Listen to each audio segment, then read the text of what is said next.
Bon, merci de cette invitation et bonjour à tous. Enfin, je vous ai déjà dit bonjour, donc rebonjour. Le titre a changé, je crois qu'il a changé plusieurs fois.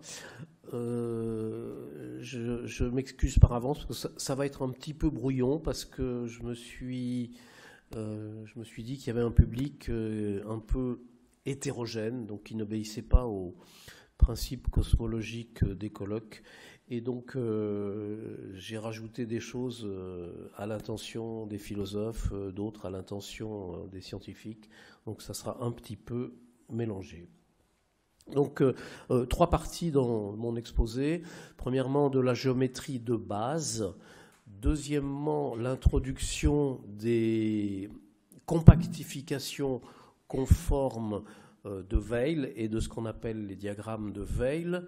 Et puis, troisièmement, quelques réflexions sur l'espace-temps de De Sitter qui sont issues de discussions que nous avons eues à propos des travaux de Weyl, justement, sur De Sitter. Donc, ce transparence est un préliminaire géométrique pour rappeler, disons peut-être à l'intention des philosophes qui ne sont pas des géomètres, ce que c'est un peu que la géométrie. Donc, qu'est-ce que c'est qu'un espace, ou plutôt qu'est-ce que c'est qu'une variété, puisque le terme d'espace est sans doute trop vague, donc on utilise le terme de variété. Eh bien, au départ, c'est un ensemble, mais un ensemble, ça contient des éléments. Qu'est-ce qu'il faut rajouter pour qu'on puisse appeler ces éléments des points, c'est-à-dire qu'on puisse considérer que cet ensemble est une nature géométrique? Eh bien, en fait, on peut lui rajouter plusieurs niveaux de structure. Le premier, c'est la structure topologique qui revient à définir dans l'ensemble de départ des relations de voisinage entre les points. C'est-à-dire, si on a un procédé qui nous permet de reconnaître si deux points sont voisins ou non, ce que techniquement on appelle des ouverts, eh bien à ce moment-là, on a un espace topologique et il y a des transformations d'un espace topologique à un autre qu'on appelle des homéomorphismes. Ensuite, ça ne suffit pas pour faire de la physique, par exemple, parce que dans un espace topologique, on ne sait pas différencier les fonctions. Par exemple, on sait définir ce que c'est qu'une fonction continue, on sait définir la continuité, mais on ne sait pas dériver une fonction. Donc si on veut faire de la physique, il faut rajouter de la structure à notre espace topologique, et c'est bien ce que Newton a fait quand il a introduit sa théorie physique, parce que la géométrie différentielle n'existait pas, et bien il l'a inventée. Donc maintenant, elle existe, elle est assez bien codifiée. On passe de l'espace topologique à ce qu'on va appeler une variété différentielle, qui est finalement la généralisation de l'espace qui permet de faire de la physique, de poser et de résoudre des équations différentielles, en rajoutant à l'espace topologique une structure différentielle. Qu'est-ce que c'est qu'une structure différentielle? C'est tout simplement quelque chose qui permet de dériver une fonction. C'est-à-dire, on introduit des opérateurs de dérivation, et ces opérateurs de dérivation, on les appelle des vecteurs ou des champs de vecteurs. Donc, passer de l'étage topologique à l'espace différentiel, c'est la même chose que définir ce qu'on appelle les vecteurs. Ou bien on peut définir aussi ce qu'on appelle les formes, c'est à peu près équivalent, mais à partir si on définit l'un, on va avoir la définition de l'autre qui en résulte, et puis on va pouvoir définir à ce moment-là des vecteurs, des formes, des tenseurs, des choses comme ça.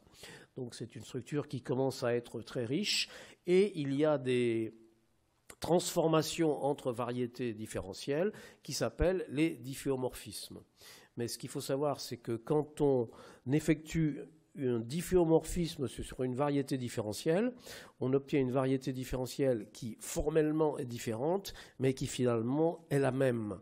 Et quand on va parler d'espace-temps, un espace-temps a une structure de variété différentielle, et ce que dit la géométrie, la relativité générale sous une propriété qu'on appelle covariance, c'est que deux variétés différentielles formellement différentes, mais reliées par un difféomorphisme, représentent le même espace-temps. Et ça, c'est très important. Alors, les variétés différentielles, encore une fois, ne suffisent pas pour faire de la physique. parce qu'il n'y a pas de moyen dans une variété différentielle de définir ou de mesurer des distances, des longueurs ou des grandeurs de ce genre. Donc si on veut faire ça, il faut rajouter un niveau supplémentaire qu'on appelle la structure métrique. Et justement, la structure métrique se trouve à avoir la forme d'un tenseur, c'est-à-dire les objets qui ont été précisément introduits par les variétés différentielles. Et une fois qu'on a défini une métrique, eh bien, on a ce qu'on appelle une variété métrique.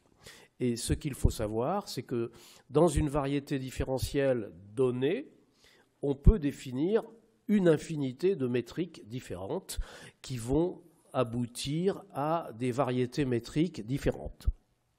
Et on peut passer d'une variété, puisqu'une variété métrique est une variété différentielle, on peut passer d'une variété métrique à une autre. Et si la transformation, le difféomorphisme, conserve la structure métrique, on dit qu'on a affaire à une isométrie.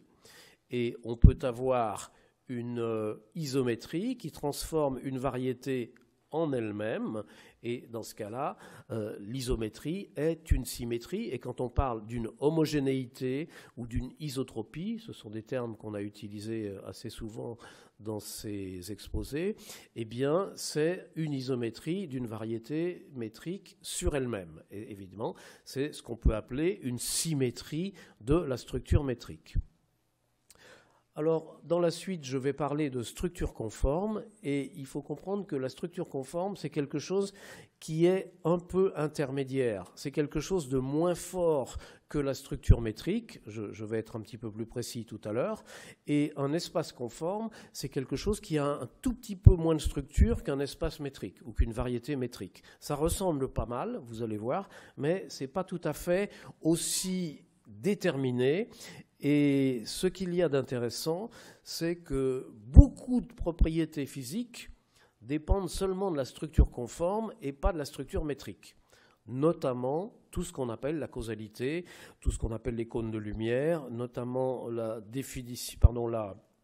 ségrégation entre les vecteurs et les lignes qu'on va dénoter de genre temps, de genre espace ou de genre lumière, eh bien tout ça c'est défini seulement par une structure conforme. C'est-à-dire, on n'a même pas besoin d'une structure métrique pour faire beaucoup de choses en physique, et on pourrait dire que Weil d'une part et Penrose ensuite, puisqu'on va en parler, sont parmi les physiciens et les mathématiciens, puisqu'ils ont ces deux casquettes, sont des personnages qui ont souligné l'intérêt de la structure conforme, à la fois du point de vue mathématique et du point de vue physique, et qui non seulement ont souligné cet intérêt, mais qui l'ont utilisé de manière concrète, comme on va le voir. Alors, bon, là, je vais aller très vite parce qu'il existe une manière de représenter les structures différentielles, les structures conformes et les structures métriques en termes de quelque chose qu'on appelle les fibrés. Alors, évidemment, c'était inconnu de Weil puisque c'est une construction mathématique plus récente, mais malgré tout, je le mentionne parce qu'il me semble que les fibrés dont je vais parler, c'est-à-dire le fibré des repères, un fibré des repères est associé à chaque variété différentielle et un fibré des tétrades à chaque variété métrique. Et passer d'un fibré des repères, c'est-à-dire finalement d'une variété différentielle, à une variété métrique, c'est-à-dire un fibré des tétrades, ça correspond à une opération mathématique qui s'appelle réduction de fibrés. Et la réduction de fibrés, c'est une généralisation de ce qu'on pourrait appeler la réduction de groupe. Et j'en parle parce que c'est une manière de voir la géométrie en termes de symétrie. Pourquoi ? Parce que quand on a une variété différentielle, on a évidemment des systèmes de coordonnées qu'on appelle des repères, et vous savez qu'on peut faire un changement de repère, et faire un changement de repère, c'est une transformation, et les transformations, ça forme des groupes. Et les transformations de repères dans une variété différentielle, c'est le groupe linéaire, GL de n, n étant le nombre de dimensions. Donc si vous êtes dans un espace, dans des variétés à 3 dimensions, c'est le groupe GL3 ou GL4 si vous êtes dans les espaces-temps ou GLN à n'importe quel nombre de dimensions. Et ce qui est intéressant, c'est que donc, si vous réduisez le groupe des repères au groupe des tétrades, tétrade c'est un autre terme pour repère orthonormé, eh bien ça revient à définir une métrique. Autrement dit, définir une métrique, c'est choisir à l'intérieur du grand groupe GL, le groupe linéaire, c'est choisir un groupe plus petit qui s'appelle le groupe orthogonal, SO. SO3, par exemple, quand on passe d'un espace qui n'a pas de métrique, comme on pourrait dire R4, enfin R3, disons, pour être encore plus simple. R3, c'est l'ensemble des triplets de nombres, ça n'a pas de métrique, mais malgré tout, ça a une structure d'espace vectoriel, et avec le groupe linéaire à 3 dimensions.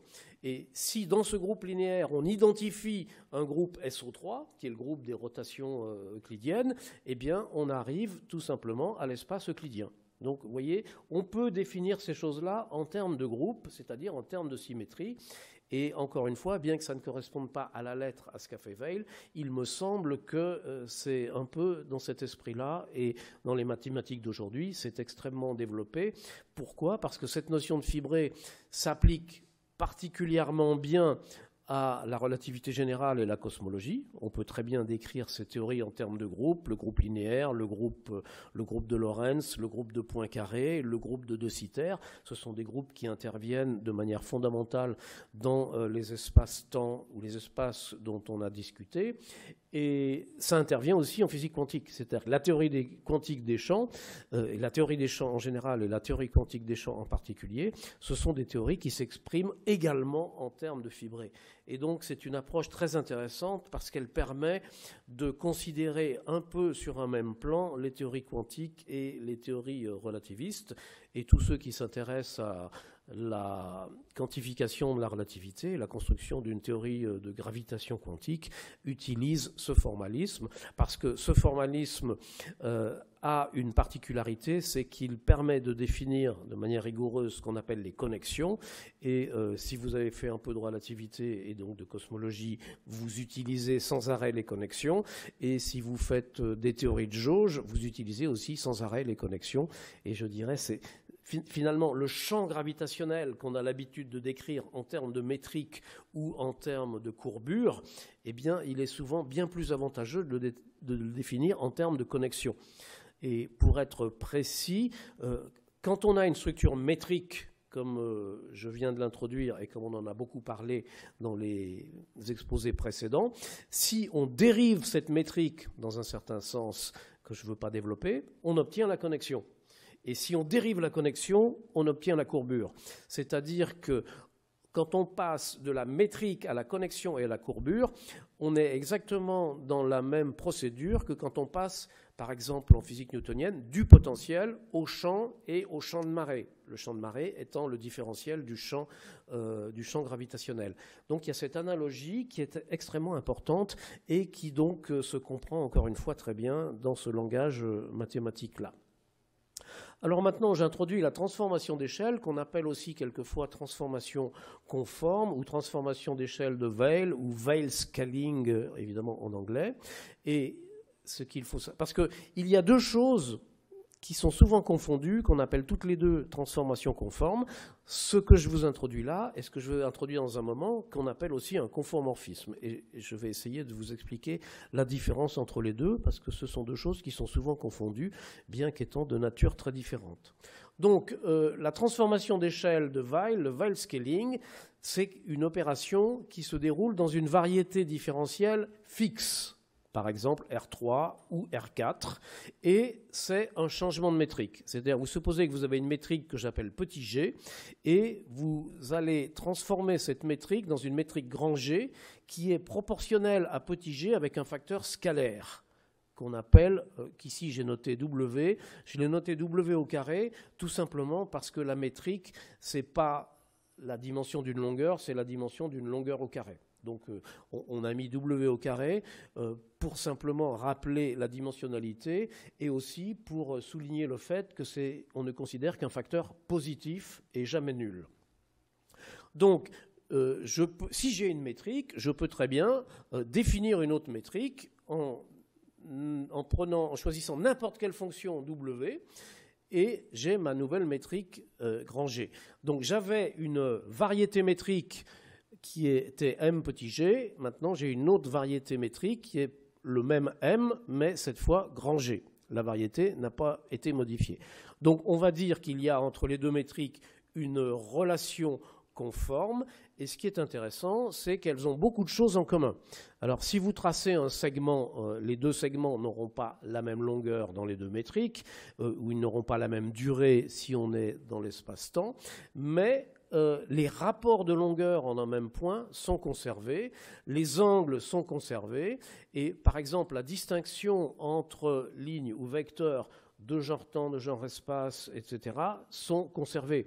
Pourquoi? Tout simplement parce que quand vous avez un vecteur, ce qui va vous dire si ce vecteur est de genre temps, espace ou lumière, c'est simplement le signe de G, qui est un opérateur appliqué à ce vecteur. Eh bien, vous voyez bien que si vous multipliez par un facteur positif, vous n'allez pas changer le signe ou éventuellement le fait qu'il soit égal à 0. Donc, ce qui dans une métrique est de genre temps, sera aussi de genre temps dans l'autre métrique. Pareil pour le genre espace, pareil pour le genre lumière. Donc, tout ce qui est causalité, donc le genre, mais aussi le cône du futur, le cône du passé, etc., est conservé lorsque l'on change de structure métrique par une transformation conforme. Et donc, c'est pour ça que ce qu'on appelle... Alors non, j'anticipe, je continue. Alors oui, ça j'ai introduit donc le veil scaling, qu'on appelle aussi transformation conforme, mais conformorphisme, c'est aussi une transformation conforme. Qu'est-ce que c'est qu'un conformorphisme? C'est un difféomorphisme et un difféomorphisme transforme la variété différentielle, mais il a aussi une action sur la métrique. Donc, si j'applique un difféomorphisme à une variété métrique, j'obtiens une deuxième variété métrique que j'ai écrit grand G. Et si j'applique un difféomorphisme sur la variété elle-même, c'est-à-dire je passe de petit m petit g à petit m grand G et que grand G soit conforme à petit g, je dis que ce difféomorphisme que je viens de définir est un conformorphisme, parce qu'il conserve la structure conforme, d'une certaine manière, que je n'ai pas encore définie. Si le grand G était égal au petit g, je dirais que j'ai un isomorphisme, parce que cette transformation conserve... je dirais que j'ai une isométrie, parce que cette transformation conserve la métrique. Donc, la transformation conforme, le conformorphisme, c'est un petit peu moins qu'une isométrie. C'est-à-dire c'est quelque chose qui transforme la métrique non pas en elle-même, mais en elle-même multipliée par un facteur conforme. Alors, il se trouve que, évidemment, le difféomorphisme engendre un veil scaling, puisque je viens de définir une nouvelle métrique qui est grand G. Et si c'est un conformorphisme, ma transformation, cette métrique est conforme. Donc, le conformorphisme engendre un veil scaling. Mais la réciproque n'est pas vraie, c'est-à-dire que n'importe quel veil scaling n'est pas forcément le résultat d'un conformorphisme. Donc, ce sont deux choses complètement différentes. Dans un cas, vous avez changement de métrique dans une variété donnée. Dans un autre cas, vous avez transformation d'une variété vers une autre, avec transformation de la métrique qui est supposée être, à ce moment-là, un rescaling de Veil. Alors voilà un exemple de conformorphisme. Vous avez dessiné en haut à gauche un hyperboloïde dont il faut une nappe d'hyperboloïde dont il faut imaginer qu'elle va jusqu'à l'infini avec des asymptotes à 45 degrés. Et si vous la projetez avec ce point M comme centre de la projection sur un disque, vous apercevez que vous allez à chaque point de l'hyperboloïde faire correspondre un point du disque. Donc il y a une correspondance 1 par 1, c'est un difféomorphisme, et on s'aperçoit qu'on peut avoir on a la métrique qui se transforme selon un conformorphisme. C'est-à-dire que l'intérieur du disque, qui est dessiné en rouge-orange ici, est conformorphe, si c'est un mot qui n'est pas très élégant, mais est complètement conformorphe à cette surface hyperbolique. Et ce qu'on va voir par la suite, ce sont des transformations conformes qui vont opérer non pas à 3 dimensions, mais non pas à 2 dimensions comme ici, mais à 3 ou à 4 dimensions. Alors, qu'est-ce que c'est qu'une structure conforme? Eh bien, c'est une variété différentielle M qui est munie non pas d'une métrique, mais d'une classe d'équivalence de métriques reliées par des transformations conformes. C'est le G que j'ai écrit entre crochets, ça veut dire l'ensemble de toutes les métriques qui sont reliées par des transformations conformes avec tous les facteurs conformes possibles. Autrement dit, c'est une classe d'équivalence de variétés métriques, puisque être conformément relié, c'est une relation d'équivalence. Et vous savez qu'une métrique, bon, par exemple, si on est à 4 dimensions, une métrique, c'est exprimé par un tenseur métrique, qui est un tenseur 4 sur 4, donc avec 16 composantes. Mais comme ce tenseur est symétrique, il n'y a que 10 composantes. Donc une métrique, c'est quelque chose qui a 10 degrés de liberté. Et une structure conforme, c'est quelque chose qui n'a que 9 degrés de liberté, degrees of freedom. Pourquoi? Parce qu'il y en a un qui manque, qui est celui qui correspond au facteur conforme. Et par exemple, on pourrait dire que dans une classe conforme de métriques, autrement dit dans une structure conforme, on peut toujours choisir une des métriques par le critère qu'elle est un déterminant égal 1 dans un système de coordonnées qu'on aurait choisi. Et c'est intéressant parce que vous avez peut-être entendu parler des théories unimodulaires, qui sont des propositions de transformation de la théorie de la relativité. Les théories unimodulaires, elles ressemblent aux théories de la relativité, sauf qu'au lieu de dire on peut avoir a priori n'importe quelle métrique, on a la contrainte que la métrique doit avoir un déterminant égal à 1. Mais finalement, le nombre, pour dire ça de manière un peu imagée, le nombre de métriques de déterminant égal 1 est exactement égal au nombre de structures conformes, puisque dans chaque structure conforme, vous pouvez trouver une métrique parmi l'infinité qu'il y a dans la classe, une métrique et une seule dont le déterminant est égal à 1. Alors, quand vous avez une structure conforme, vous n'avez pas de longueur définie, pas de durée, mais, comme je l'ai dit, des rapports locaux de longueur et des angles et une structure causale bien définie. Donc, on peut déjà faire pas mal de choses.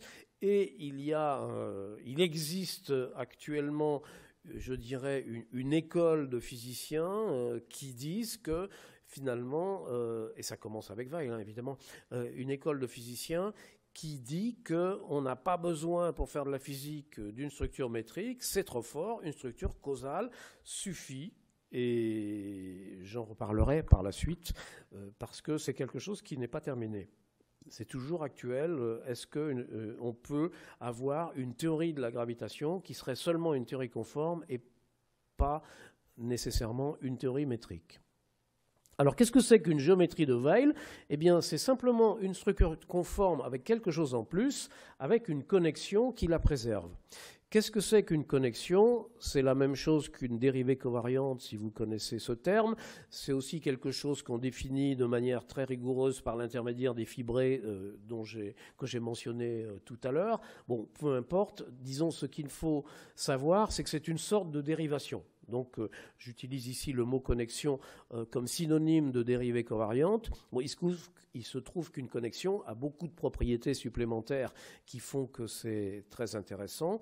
Et encore une fois, il existe toute une vision de la relativité générale, introduite, je dirais, par Cartan, par Dirac, Einstein s'y intéressait aussi, qui considère que la variable de base dans la relativité générale, si vous voulez, la variable dynamique, et finalement le champ gravitationnel, ça n'est pas la métrique, mais c'est la connexion. Donc, par exemple, si on est dans une approche lagrangienne, ce qu'on va faire varier dans l'approche lagrangienne pour obtenir les équations du mouvement, ça n'est pas la métrique, mais c'est la connexion. Et petite parenthèse encore, quand on essaye de travailler dans cette branche de la gravité quantique qui s'appelle la gravité quantique en boucle, eh bien, on part d'une formulation de la relativité générale où la variable dynamique, c'est-à-dire ce qui représente le champ gravitationnel, ça n'est pas la métrique, mais c'est la connexion. Donc, c'est à peu près la même chose, puisque l'une est la dérivée de l'autre, mais bon, c'est important de faire la distinction. Alors, vous savez que quand on est en relativité générale aussi, on parle souvent de courbure. Implicitement, alors c'est la courbure riemannienne, même si on a affaire à une variété qui est pseudo-riemannienne plutôt que riemannienne. Quand je dirais riemannienne, ça veut souvent dire pseudo-riemannien. Je ne ferai pas forcément la distinction. Eh bien, qu'est-ce que c'est que la courbure riemannienne associée à une métrique? C'est que quand on a une métrique, en fait, on peut montrer, c'est un théorème, qu'il existe une seule connexion, avec la contrainte d'une connexion symétrique, mais je ne veux pas rentrer dans les détails, il existe une seule connexion qui préserve la métrique. C'est-à-dire, il existe une seule connexion telle que la dérivée covariante de la métrique soit nulle. On appelle la connexion de Levi-Civita. Et cette connexion, on peut elle-même la dériver d'une certaine manière, et la dérivation de la connexion, c'est exactement ce qu'on appelle la courbure de la connexion. Donc, si vous avez une métrique, comme il y a une seule connexion qui la préserve, on dérive cette connexion, on obtient la courbure de la connexion, et on appelle ça la courbure de la métrique, courbure de Riemann, tenseur de courbure, comme ça. Donc, ce qui est intéressant, oui, c'est de savoir que pour une métrique donnée, il existe une seule connexion. Je suppose toujours connexion symétrique. Il existe une seule connexion qui s'appelle connexion de Levi-Civita. Maintenant, dans la géométrie de Weyl, on n'a pas de métrique, mais on a une structure conforme, c'est-à-dire une classe de métrique. On peut demander que la connexion préserve la structure conforme, ce que j'ai écrit symboliquement, la dérivée covariante de la structure conforme égale 0. Et dans ce cas-là, on peut montrer qu'il n'y en a pas une seule unique, comme c'était le cas pour la métrique, mais il en existe une infinité qu'on peut indexer par 4 degrés de liberté. Donc si on veut en choisir une, ça veut dire qu'il faut qu'on fixe 4 degrés de liberté. Et il se trouve qu'on peut fixer ces 4 degrés de liberté en les choisissant comme les 4 composantes d'un vecteur qu'on appelle le vecteur de Weyl. Même si techniquement ce n'est pas tout à fait un vecteur, c'est plutôt ce qu'on appelle une forme différentielle, mais enfin, de manière classique, on appelle ça le vecteur de Weyl. Et pour anticiper ce que je vais dire, c'est ce que Weyl avait introduit en 1918, et il se trouve que ce vecteur de Weyl a exactement les propriétés du potentiel électromagnétique dans les théories de l'électromagnétisme. Donc Weyl avait suggéré cette théorie où on avait une structure conforme avec une connexion qui préserve la structure conforme, donc qui est définie par un vecteur de Weyl, et il proposait d'identifier ce vecteur de Weyl au quadripotentiel électromagnétique. Sachant que si on appelle, en général on le note A, ce vecteur de Weyl, enfin c'est une forme encore une fois, on peut dériver cette forme et ça donne une courbure, puisque comme je vous l'ai dit, la dérivée d'une connexion a toujours une courbure, et dans la théorie de Weyl, cette courbure a exactement les propriétés non plus du potentiel, mais du champ électromagnétique, enfin du champ électromagnétique à 4 dimensions, et c'était ça la base de la théorie de Weyl avec l'électromagnétisme. Alors, il faut savoir que cette connexion qui préserve la structure conforme ne préserve pas les métriques qu'il y a dans la structure conforme. Parce que je vous rappelle que qu'est-ce que c'est qu'une structure conforme? C'est un ensemble d'une infinité de métriques toutes reliées par des transformations conformes. Si j'en choisis une là-dedans, la connexion ne préserve pas cette métrique.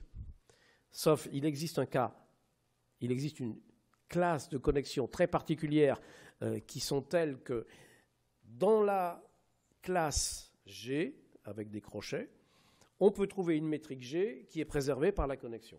C'est le cas où la connexion est dite intégrable, c'est-à-dire où la fameuse une forme de Weyl, ce qu'on appelle le vecteur de Weyl, est une forme exacte. Bon, c'est un peu technique, mais simplement je vous le mentionne parce que ça intervient de temps en temps. Alors, cette connexion de Weyl, c'est très intéressant parce que quand on choisit une métrique petit g dans la classe de toutes les métriques, on peut calculer quand même sa dérivée covariante, dont je viens de vous dire qu'elle n'était pas nulle en général, mais elle a la propriété d'être donnée par l'équation qui est sur la troisième ligne. c'est-à-dire que la dérivée covariante de G est égale à la multiplication du vecteur de Weyl par G. Mais le point qui est particulier, c'est que si je choisis un autre G dans la métrique, c'est-à-dire un G tilde par exemple, qui est évidemment relié au précédent par une transformation conforme puisqu'ils sont dans la même classe, eh bien il faut aussi changer l'expression de la forme de Weyl, du vecteur de Weyl, de cette manière-là. Et ça, ça correspond exactement à ce qu'on appelle les transformations de jauge en électromagnétisme. Je ne vais pas rentrer dans les détails, mais ça veut dire que, en faisant ça, on introduit les transformations de jauge du point de vue mathématique avec les connexions en exact parallèle avec ce qui est connu comme les transformations de jauge depuis très longtemps, depuis qu'on connaît l'électromagnétisme. C'est-à-dire que si vous avez, par exemple, un potentiel électrique, vous savez très bien que si vous rajoutez une constante au potentiel électrique, ça ne change absolument rien, puisque ce ne sont que les différences de potentiel qui comptent en électricité. Et tout ça se généralise à 4 dimensions. Et donc, quand on fait une transformation de jauge, ça veut dire quoi? Ça veut dire qu'on a choisi dans la classe de toutes les métriques, on a choisi une métrique particulière et on passe de l'une à l'autre. Et en même temps, dans le vecteur de Weyl, on passe de l'une à l'autre, sachant que le passage de l'un à l'autre pour les métriques s'écrit par la relation G tilde et pour la forme de Weyl avec la relation qui donne le AG tilde. Voilà. Donc c'est l'introduction des transformations de jauge. Et finalement, ce qui est intéressant ici, c'est ce qui est écrit en marron, c'est que dans la théorie originale de Weyl, oui, comme j'ai dit, le A est identifié au vecteur potentiel.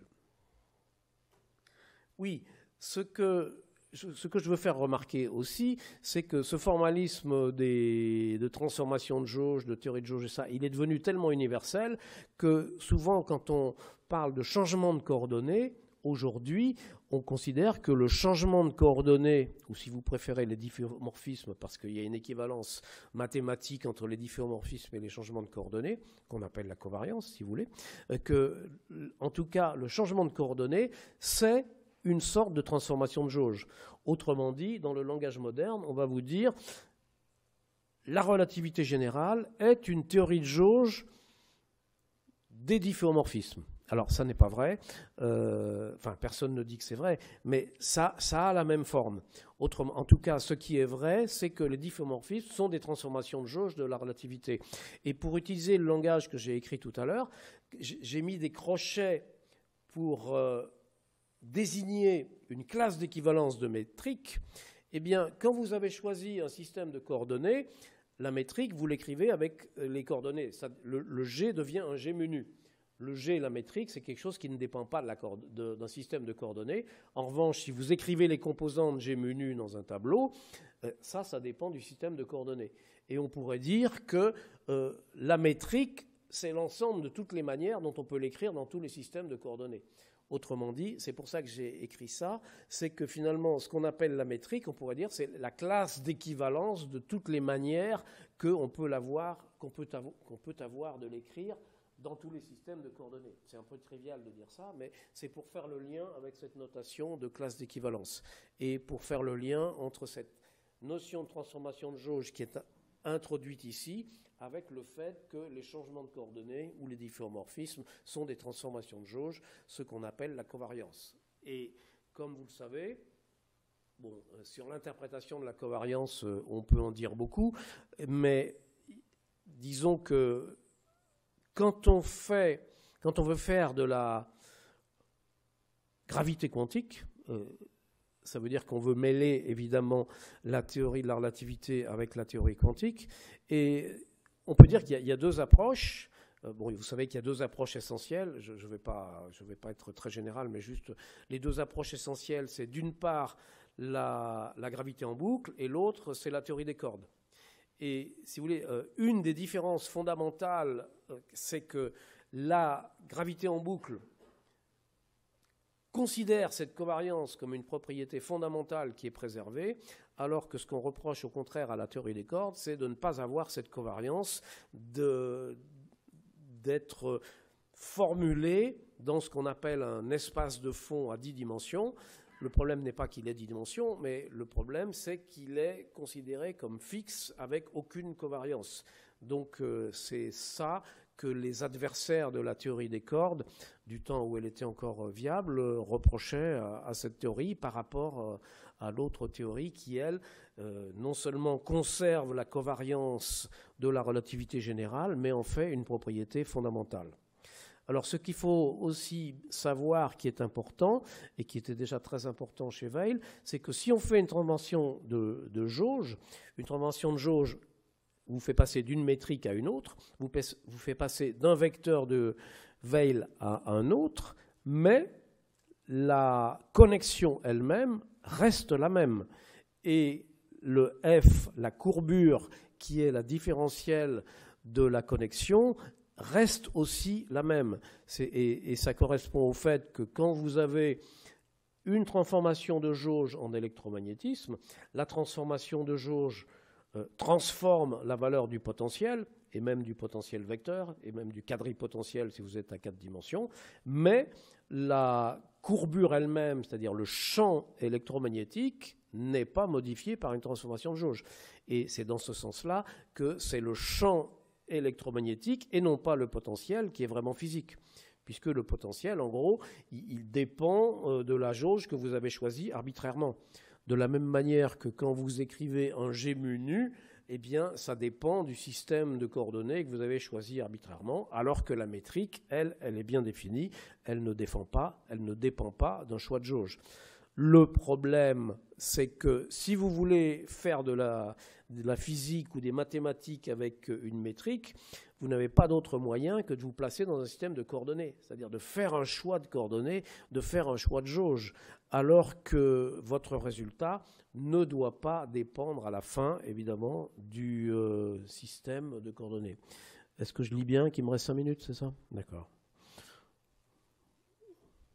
Donc, je ne vais pas plus loin dans la connexion de Weil parce que ce n'était pas vraiment mon sujet. Mais j'arrive aux travaux de Penrose. Et que fait Penrose? Penrose s'intéresse à l'infini.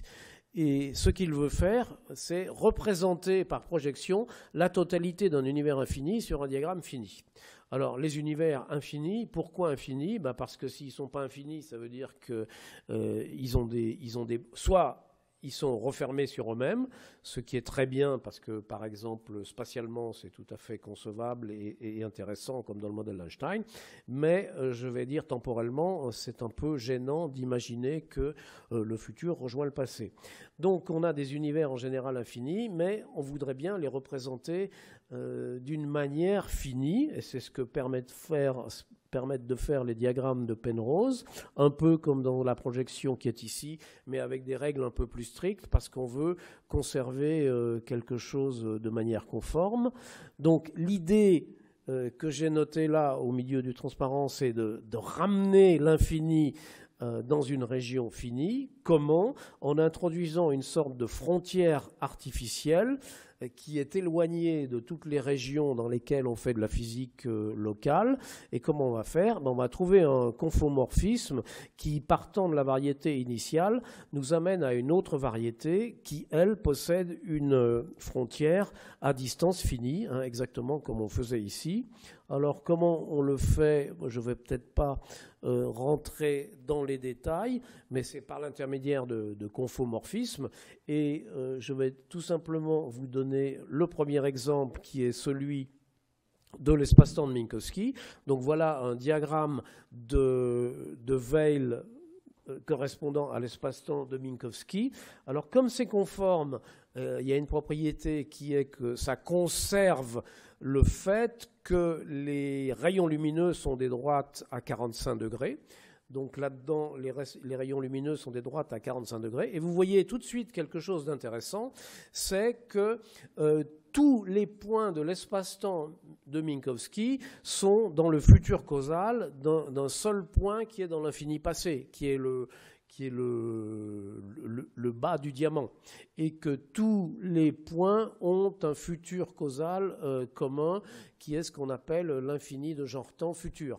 Donc vous avez ici l'infini de genre-temps passé qui n'est pas marqué distant past, l'infini de genre-temps futur, l'infini spatial à droite, l'infini spatial à gauche. Évidemment, si on était à 4 dimensions, ça serait une 2 sphères. Et puis, les points à l'infini des rayons lumineux dans un sens et dans l'autre, qui forment ce qu'on appelle les infinis de genre lumière. Alors, là, c'est le diagramme de Weyl de l'espace-temps de Minkowski plongé dans R4, mais aussi on peut s'amuser à le plonger dans l'espace-temps d'Einstein. Et c'est quelque chose qui est fait de manière assez intéressante parce que ça nous permet d'identifier l'infini à droite avec l'infini à gauche. Et finalement, on fait quelque chose du même genre quand on prend un plan, par exemple, et on va dire tous les points à l'infini du plan, du R2, je les confonds en un seul point. Et qu'est-ce que j'obtiens? J'obtiens une sphère. Autrement dit, la sphère, c'est une sorte de compactification du plan. Et si je fais une compactification différente, c'est-à-dire je trace un disque et puis j'identifie le point du disque avec le point opposé, j'obtiens une surface fermée qu'on appelle le plan projectif. Bon, je peux faire pareil avec une boule à 3 dimensions. Si j'ai une boule et je mets une deuxième boule, j'identifie le point de la boule avec le point de la boule de droite avec le point de la boule de gauche, je fais ça pour tous les points, j'obtiens très exactement une 3 sphères. Et si je fais quelque chose de différent, qui est de prendre un point de la boule et de l'identifier avec le point opposé de la boule, j'obtiens exactement l'espace projectif. Donc voilà, tout simplement, ces diagrammes d'espace-temps ces diagrammes de Weyl sont des sortes de compactification conforme. Qu'est-ce que j'ai dit ? Ah oui, j'ai dit de Weyl, c'est de Penrose, oui. Donc, je vais simplement vous montrer les diagrammes correspondant à 2 cithères pour que vous puissiez voir que ce n'est pas la même chose. Et puis, je vais m'arrêter là. Ça, c'est par exemple pour un modèle de Big Bang avec la singularité passée qui est notée ici. Mais ce n'est pas ça qui m'intéresse ici. On peut aussi faire le diagramme de Penrose d'un trou noir avec une singularité future. Ce qui en zigzag, c'est toujours une singularité. C'est une convention dans ces diagrammes. Et bon, géométrie de Schwarzschild, ce n'est pas ça qui nous intéresse. Voilà, De Sitter. Donc vous voyez que la structure causale de l'espace-temps de De Sitter est totalement différente de celle de Minkowski, avec la caractéristique importante, c'est que si vous prenez n'importe quel point là-dedans, par exemple le point du centre, eh bien vous pouvez voir que comment je pourrais le dire ici, c'est que finalement un point donné ne peut pas voir tous les points de l'espace-temps de De Sitter.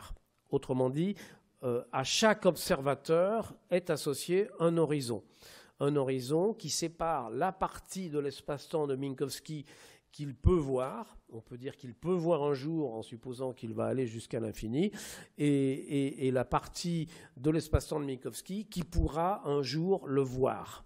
Autrement dit, c'est une structure qui est différente. Alors, je ne vais pas rentrer dans les détails.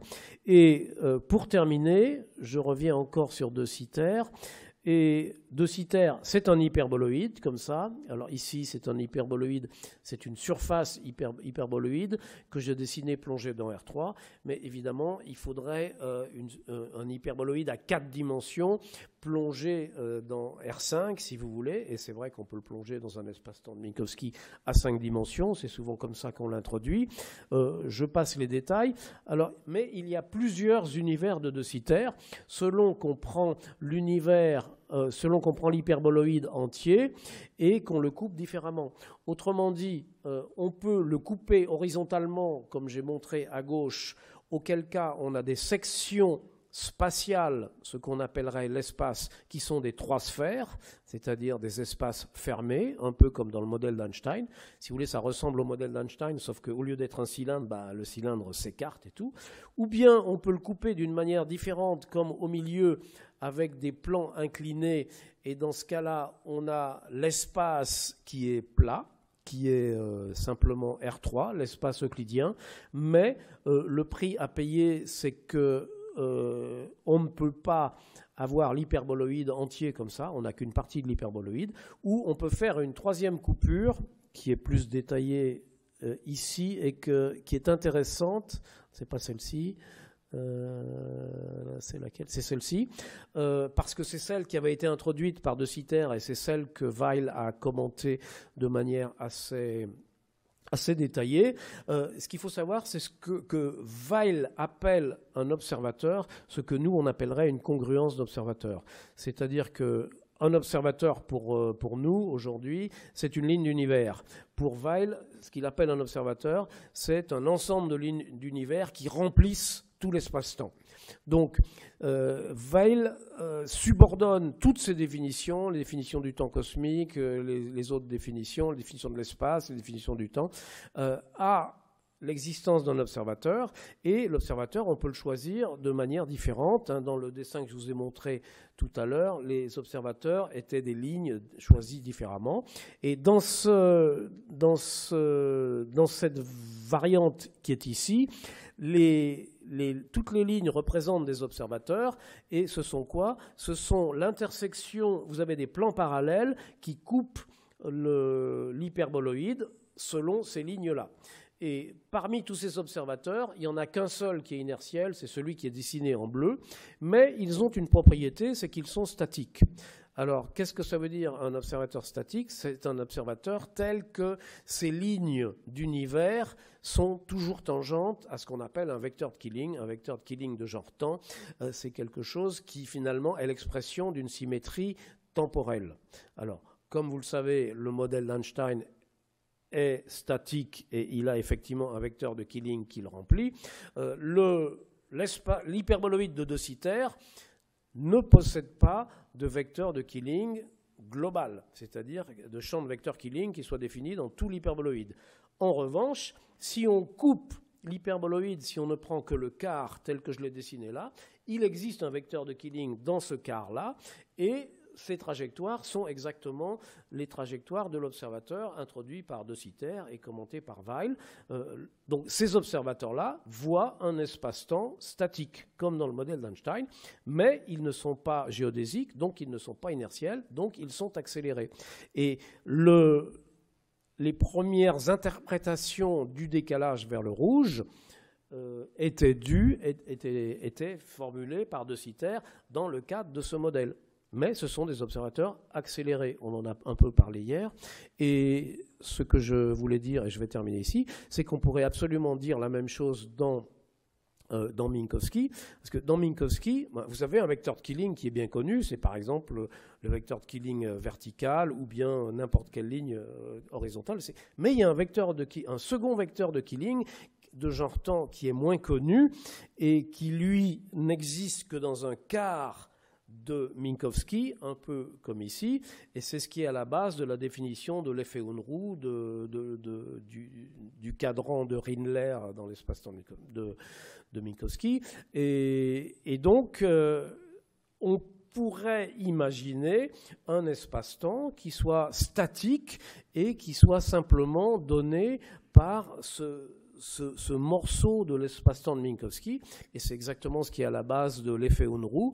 Et cet observateur dans le vide de Minkowski habituel verrait, nous dit la théorie qui est très spéculative, verrait une distribution thermique de particules. Bon, c'est quelque chose d'assez étrange, mais finalement c'est la même chose que le rayonnement de Hawking autour des trous noirs. Donc, vous voyez que ce découpage de De Sitter pour avoir finalement des observateurs statiques correspond à l'observateur de Unruh dans De Sitter, correspond aussi au rayonnement de Hawking. Donc, c'est quelque chose qui est assez intéressant. Et j'ai pas le temps de vous le montrer, mais j'aurais pu vous le montrer avec les diagrammes de Penrose Penrose de cet espace-temps de De Sitter, ou de ce morceau d'espace-temps, et ça aurait été encore plus, ben voilà, ça aurait été encore plus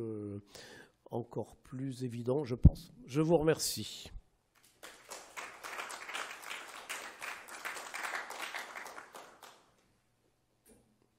Désolé d'avoir dépassé.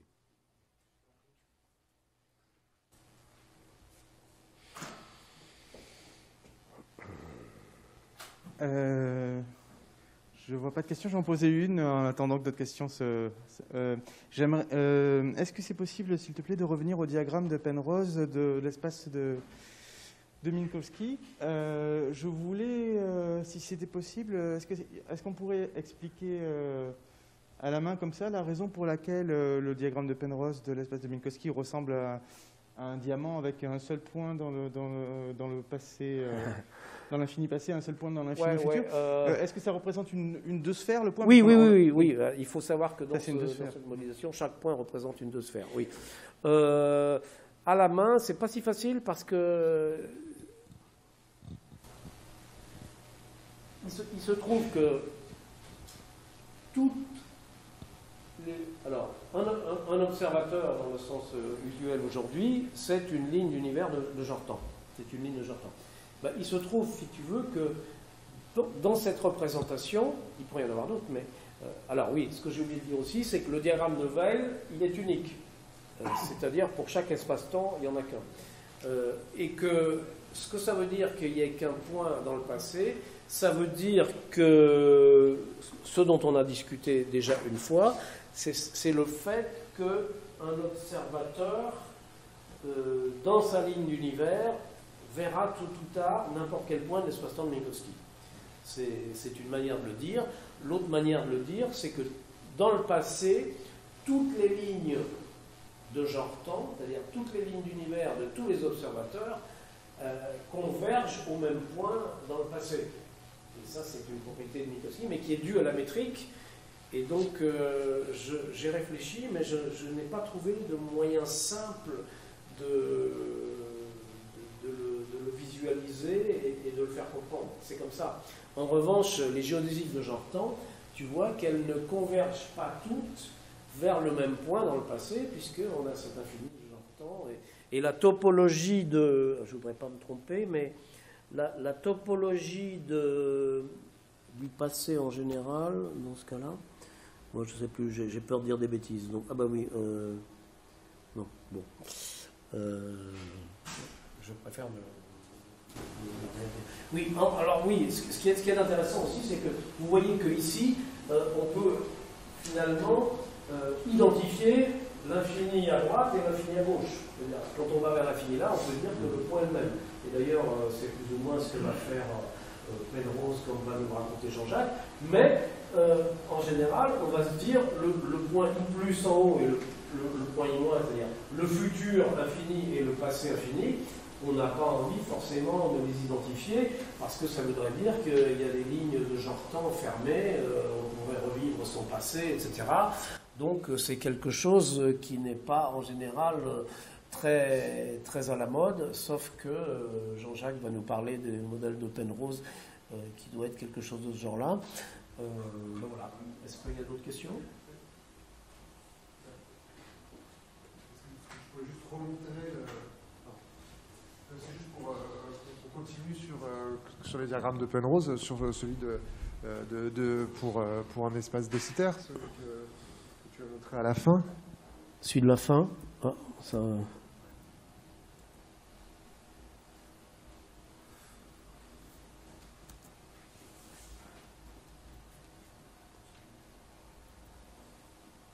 Oups, oui.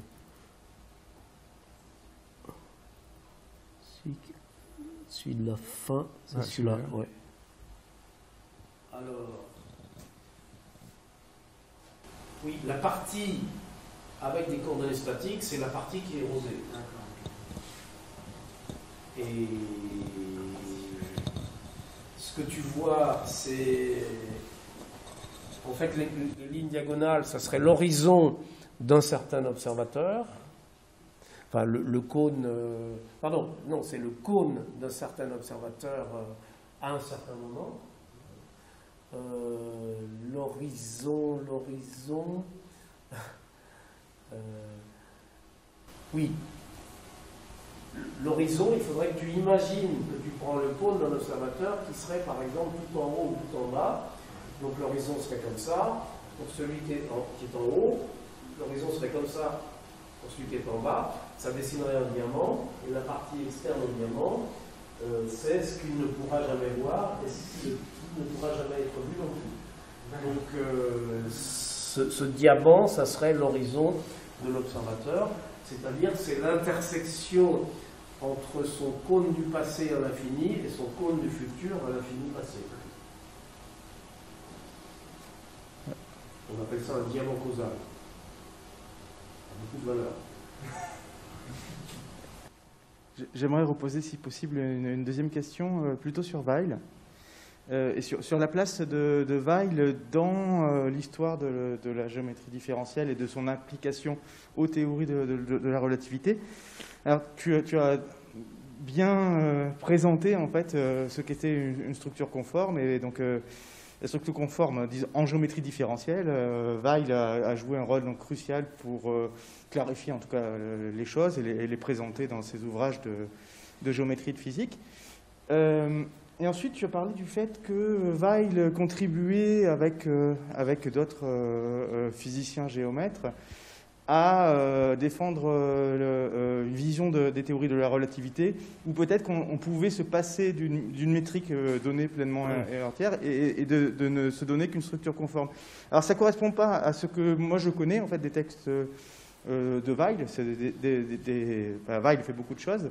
Moi, ce que je connaissais de la tradition de la géométrie différentielle chez Weil, c'est ce travail finalement d'analyse de la métrique, où Weil démontre en fait qu'une métrique sur une variété, on peut la décomposer en une structure conforme plus une structure projective. Donc la structure conforme, c'est ce que tu as expliqué, et une structure projective, c'est une classe d'équivalence de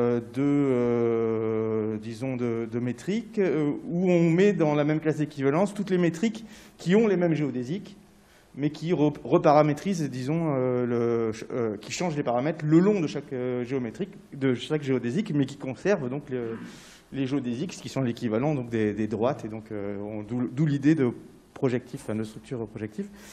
Et donc, tel que je connaissais l'histoire de Weil, c'était de dire, de faire cette décomposition et de dire la structure conforme correspond à la structure causale, et puis la structure projective permet d'avoir une information non pas sur la causalité, mais sur la manière dont on paramétrise les géodésiques. Donc comment... est-ce que c'est... Moi, je ne connais pas cette décomposition. Alors oui, la phrase que j'ai dite est peut-être un petit peu abusive, parce que, en fait, je faisais allusion à ceci qui est la théorie, la théorie de gravitation proposée par Weil, qui ne fait intervenir que le tenseur de Weil.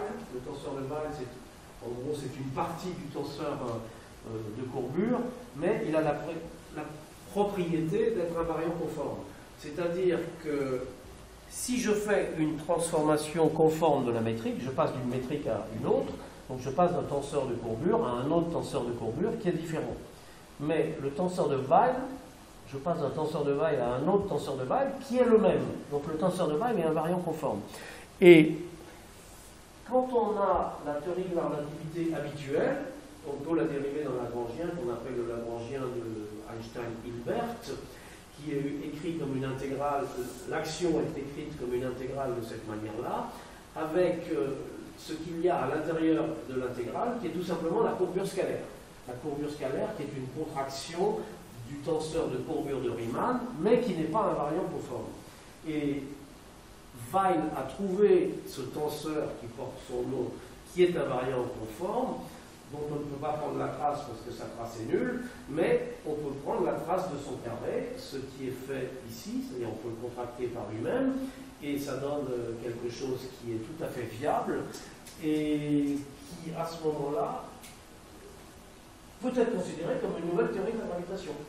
Une nouvelle théorie de la gravitation, où malgré tout, on va faire intervenir une métrique. C'est pour ça que ce n'est pas vraiment une théorie avec la structure conforme, mais justement...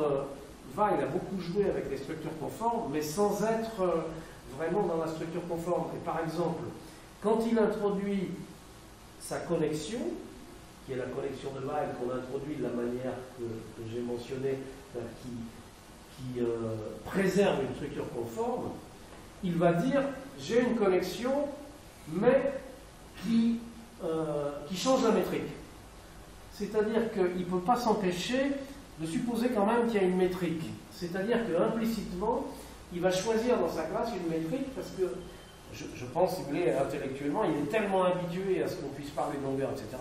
Donc il va dire il y a des longueurs, mais elles ne sont pas conservées quand on se promène. Alors qu'évidemment, le fait qu'avec la connexion Levi-Civita en relativité générale qui préserve la métrique, quand vous transportez un vecteur parallèlement, comme la métrique est également transportée parallèlement, la longueur du vecteur ne change pas.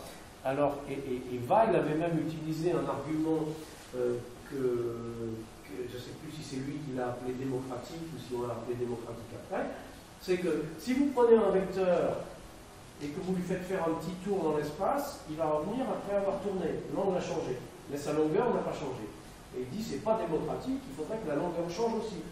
Et donc sa connexion, il l'a introduite en la justifiant de cette manière-là. Alors qu'en fait, c'est beaucoup plus fort l'argument de dire c'est une structure conforme. Et finalement, bien qu'on appelle cette structure, cette géométrie, la géométrie de Weil, Weil travaille quand même avec une métrique qui n'est pas conservée, et finalement ça ne marche pas très bien.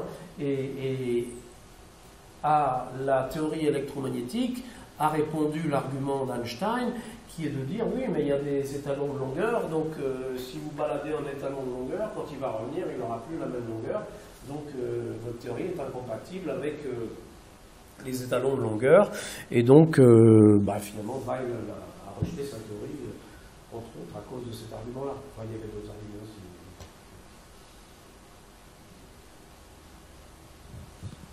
C'est juste, si on a encore un petit peu de temps, j'aimerais bien que tu reviennes sur le diagramme du trou noir, là où il y a la singularité. Oui. Comme ça, juste, parce que j'ai pas. Le diagramme conforme du trou noir, je suppose. Ouais, c'est celui-là, oui. Alors, donc, par exemple, il y a une ligne rouge qui représente la ligne d'univers d'un objet qui tombe dans l'horizon du trou noir et qui va atteindre la singularité. D'accord ? La ligne rouge, on voit que c'est une ligne de genre temps, on voit qu'à un moment elle va passer l'horizon, et donc, et puis ensuite elle va continuer jusqu'à la singularité qui est le truc en zigzag. En revanche, la ligne verte, c'est un autre objet qui, lui, ne va pas tomber dans l'horizon. Il est assez loin du trou noir pour y échapper. Et du coup, ça par exemple ça, la théorème de singularité de Penrose, biographiquement dans sa vie, c'est venu de cette manière. Non, c'est pas un théorème.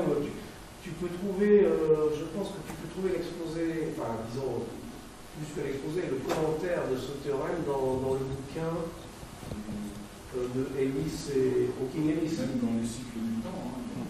Oui, dans les bouquins de Penrose, évidemment. Mais non, je crois que son théorème date d'avant, je dirais peut-être pas l'invention, je ne sais pas à quel moment lui a commencé à s'en servir, mais avant le fait qu'il ait publié ces diagrammes de forme.